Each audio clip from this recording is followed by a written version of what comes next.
The NFL's embattled season continues as the latest figures showed TV ratings are down 7.5% compared with the first 6 weeks of last season, and down 18.7% on the same period in 2015. Last year, the NFL said the presidential election had affected its figures, a theory that appeared to be proved correct when viewership rose after Donald Trump's victory in November. While television viewership is down across America in general as people cancel their cable subscriptions, the figures will worry the league and its owners.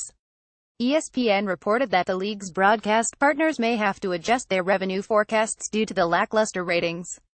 Donald J. Trump at Real Donald Trump. The NFL has decided that it will not force players to stand for the playing of our national anthem.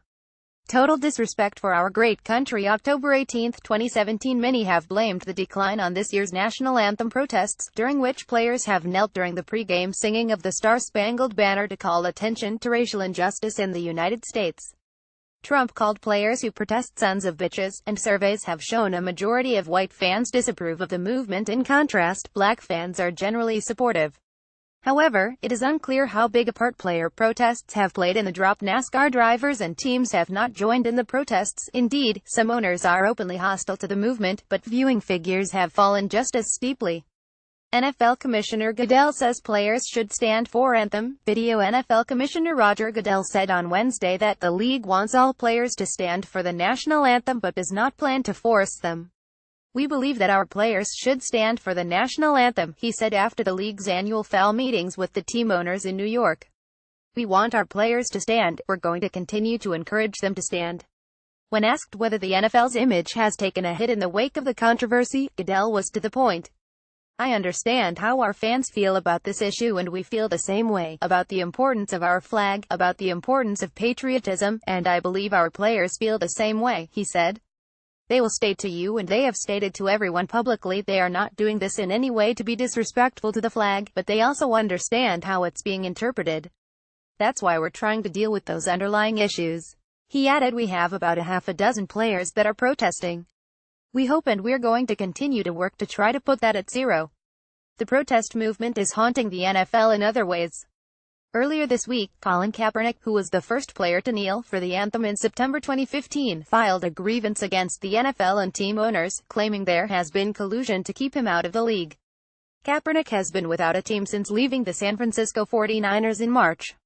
Anderson Cooper 360 degrees at Act 360. Kaepernick's attorney Mark Garrigus on collusion grievance filing. "We have a high degree of confidence that this will be able to be proved." Picked.twitter.com. Royster. October 18, 2017. On Tuesday, Kaepernick's attorney, Mark Garrigus, said he believed proof would emerge that owners had conspired to keep his client out of a job. "I am going to predict right now that we will have a smoking gun," Garrigus told CNN's Anderson Cooper. "There are people who are not going to get into an arbitration proceeding, and they are not going to lie. They are not going to lie. They are going to tell the truth, and they are going to say what happened. They were told no, you're not going to hire him." Garrigus added that Kaepernick's aim is to play in the NFL again. Colin said, "My number one goal is, I'm 29 years old. I want to play," Garrigus told Cooper. There was some positive news from the NFL on Wednesday. Philadelphia Eagles defensive end Chris Long said he would donate the rest of his wages this season to education charities. "My wife and I have been passionate about education being a gateway for upward mobility and equality," Long told the Associated Press. "I think we can all agree that equity in education can help affect change that we all want to see in this country." Long's base salary for 2017 is $1 million. He has made $89 million over his NFL career.